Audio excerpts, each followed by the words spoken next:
আজকে মরলে কালকে 2 দিন পরের দিন কেউ কাঁদবে না। যাদের জন্য করলা কামাই মরলে তারা চিনবে না। আজকে মরলে কালকে 2 দিন পরের দিন কেউ কাঁদবে না।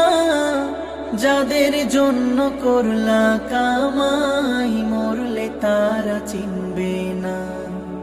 থাকতে সময় করো আমল, ঈমান করো খাঁটি। থাকতে সময় করো আমল, ঈমান করো খাঁটি। শেষ ঠিকানা তোমার আমার 3.5 হাত মাটি। শেষ ঠিকানা তোমার আমার 3.5 হাত মাটি।